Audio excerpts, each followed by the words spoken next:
Hello, Princess on a Pillow here. I am here to do a review slash recap with my opinion on 90 Day Fiancé the Other Way. Season 6, Episode 1 is titled My Best Friend's Meddling. Now, my TV is behind. I just watched Episode 1 today when they're already on Episode 2. So I'm going to have to watch Episode 2 tomorrow and review that.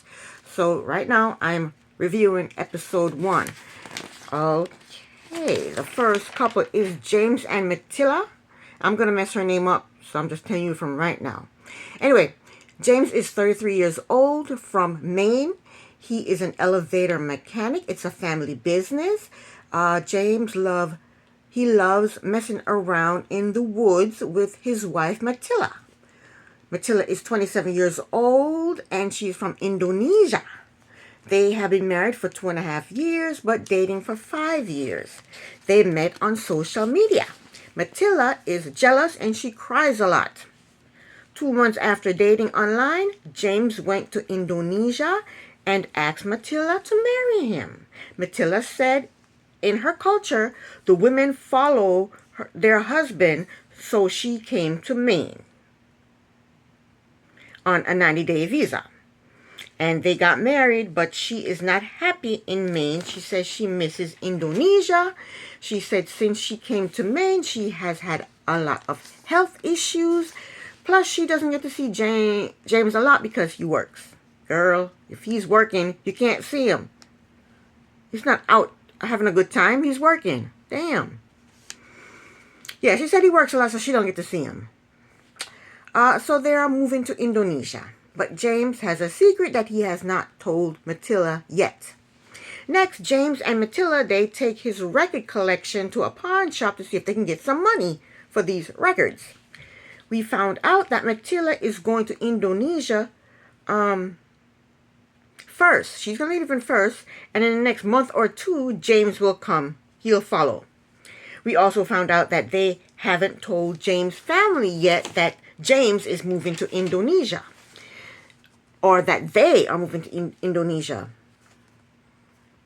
They're also worried because they're also worried that they're going to be broke in Indonesia because he's not going to be able to find a job in Indonesia.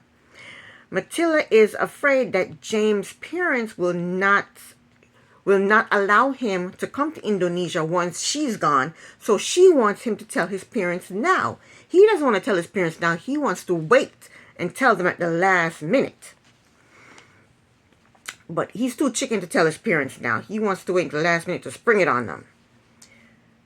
So then the guy at the pawn shop told James that he can't take any of his records because his records are music that people don't listen to anymore. So he couldn't pawn his record albums. So we found out that Matilda makes jewelry and then she sells them to make extra money. I do that. I don't sell them. I make jewelry, but I don't sell them. It's just a hobby.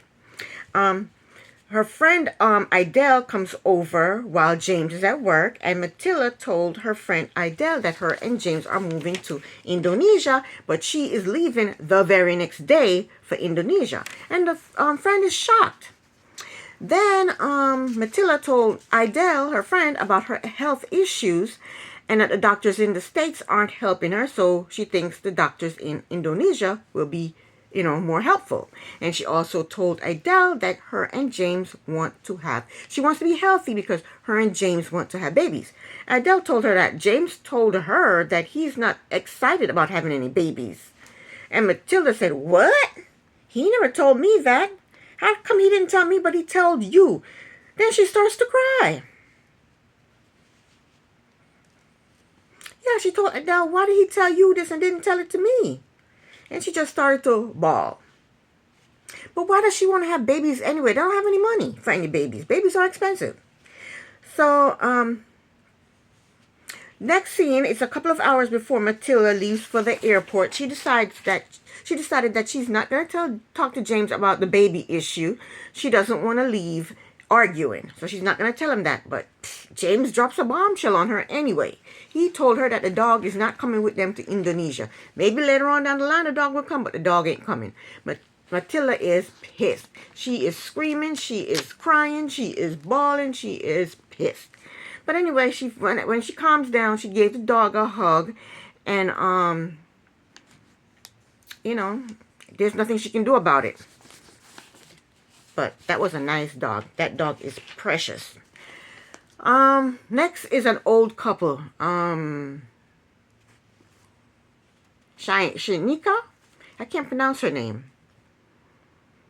Shanika and Supper. Shanika is 41 from California, and Supper is 43 from Turkey. They FaceTime each other and they're role playing, and thank God the battery died.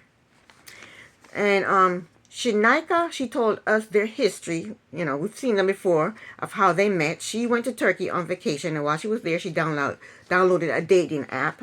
Sarfa popped up on the dating app, and they went on 2 dates while she was in Turkey. And then when she flew back to the States, they still dated online, and 4 months. They dated online for 4 months, and then Shanika decided to move to Turkey, but things didn't work out in Turkey. When she moved to Turkey, that's the last time they were on the show. She had moved to Turkey, and things didn't work out because he, for some reason, wanted her to have a child, and she didn't want to have a child. He already has a child, and she already has a child, but he wants her to have a child. I don't think he wants her to have a child because she has the perfect body, and I don't think he wants a pregnant girlfriend. So I don't think he wanted a child. I think that was their storyline. Yeah, so things didn't work out, so she came back to the States. And plus, they had financial issues. But now she plans on going back to Turkey. Cypher says that Shanika is very possessive. She wants to know where he is at all times. And she gets upset if she texts him and he doesn't text back right away. She said that he gets upset with her because she's mad that he doesn't text her back right away. He gets mad with her and breaks up with her. And then later on he calls her crying and asks for forgiveness. They have a very toxic relationship. Next, we see Cypher in Turkey. He's eating rice and chicken with a spoon, and he's counting the rice grains. And he claims that when he gets anxious, he counts. He counts everything. And that's how he was able to keep track of the thousands of women that he slept with. The thousands of women that he's so proud of.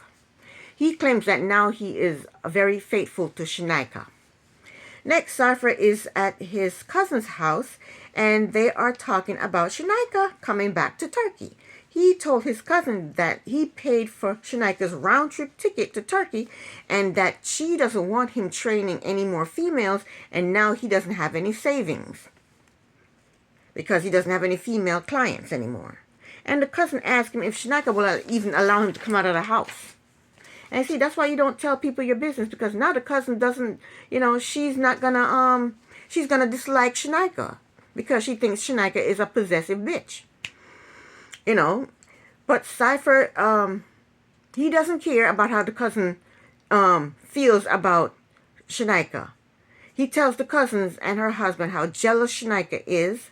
And Cypher told us that Shanika's jealousy and bitchiness is getting on his nerves, and he doesn't know how much more of it he can take. Next, Shanika meets up with friends. She's in LA. She meets up with friends at a dog groomer's place. She told her friends wants to know, where have you been? How come you haven't been hanging out, at nightclubs and stuff like that? And Shanika told her friends that she asked Cypher not to train females, and in response to that, he said, okay, I won't train females anymore, but I don't want you going out to the nightclubs in LA anymore. I don't want you going to these nightclub events anymore. So that's why she hasn't been out on, the LA scene. But Cypher is an ass. He didn't tell his cousin that part, that he told her that not to go out anymore on the nightlife in LA. Because he's just as jealous as Shanika is. He made it seem like Shanika was the only jealous, possessive one in the relationship. Shanika told her friends that they applied for the K1 visa. Shanika told us that since the K1 visa takes so long, that's why she's going to Turkey to wait for the visa, because Cypher doesn't like the long-distance relationship. Her friends are trying to talk her out of rushing into marriage with Cypher. Shanika told her friends that she is also getting a nose job, and Cypher is designing the nose.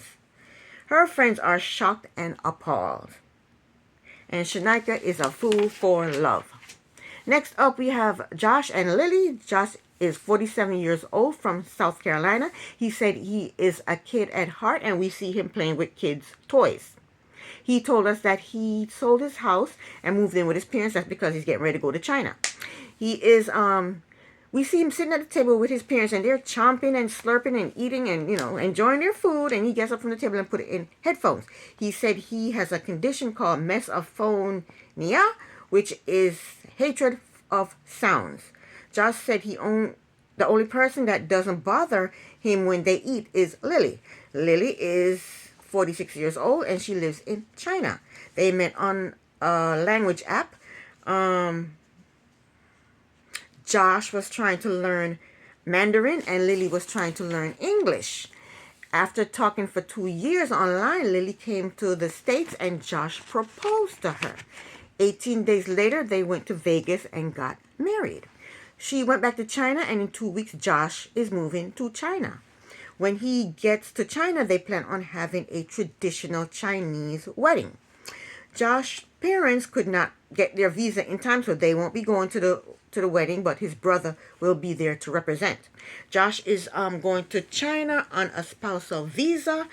After 5 years, he can request a 10-year residential visa, and he's not allowed to work until he gets his residential visa. So Josh will be sitting around on his arse while Lily supports him. So he won't have any money, he won't have a job, and he doesn't know the language. Lovely. Next, we meet Lily. Lily showed us a fabulous penthouse. I don't know if this is her penthouse apartment, or this is the place that she's renovating for her and Josh to live in. But she showed us this fabulous penthouse. And then she says she's the owner of a beauty company that has its own cosmetic line. Lily said that Josh is the man of her dreams. Next, Lily and Josh FaceTime with each other, and she showed him some of the renovations that she is doing on the house that they're going to live in. She also said that she's bankrupt because of the renovations, and she says she's tired and stressed out because of the renovations. We found out that Josh has been married twice before, so this is his third marriage. And that's it for Josh and Lily. Last but not least, we have Corona and Inky. Corona is 30 years old from Philly. She gives birth coach classes online. She has a bachelor's of science in nursery degree. She wants to be a midwife. She said when she was a teenager, her mother kicked her out of the house, and she left and never came back. She said she has been living on her own since she was 16 years old. She said she was a go-go dancer, and she was a minor while she was a go-go dancer. She said she put herself through college and passed all her classes with straight A's. I don't know if I believe all that. She told us that in 2 weeks she is moving to Iceland to be with the love of her life, Inky. Inky is 38 years old from Iceland. They met a year ago when Corona went on a trip to Iceland. She partied all night, then went to a after party at Inky's apartment, and Inky allowed her to take a nap in his bed. After that, she slid into his DM and went back to Philly. They chit-chat online for a few months. Then she invited him to Ireland for her birthday. So now she is moving to Iceland because she does not want to be... Now she's moving to Iceland because she does not want to be apart from Inky. Next, her non-binary couple friends, who is pregnant, came over, and Corona showed them some counter-pressure techniques for labor. Then Corona let them know that she is moving to Iceland, but she will be back for the delivery of their baby. Corona said she's planning on coming back to the States to be there for their delivery. She was accepted to a midwifery school in PA, Philly, but she's not going to go to that. She's going to apply to a midwife school in Iceland instead. Her friends asked her if Inky is as committed to the relationship as she is. She goes, I don't know. I'm going to have to ask him. Next, Corona is in Dallas with her family, her mother, her grandmother, and her sister. She sits down with them and told them that in less than 2 weeks she is moving to Iceland. Her family is not happy that she is giving up her life in the States in order to be with Inky. And I kind of agree with them because he didn't propose to her. So she's going to Iceland to be his living girlfriend. Who wants to do that? She's moving to another country to be a girlfriend. So the family wants to do a background check on Inky, but Corona doesn't even know his last name. Corona told them that Inky is 38 years old and he's never been in a relationship before. She told the fam that she has never popped off to Inky either. So the fam is worried about Inky because they know that Corona has a mouth on her, so they know that he doesn't know who he's actually moving in with. And now they seem to be worried for Inky. And that was the end of the episode, and this is the end of my review. Thank you so very much for watching. Princess on a Pillow here. Bye.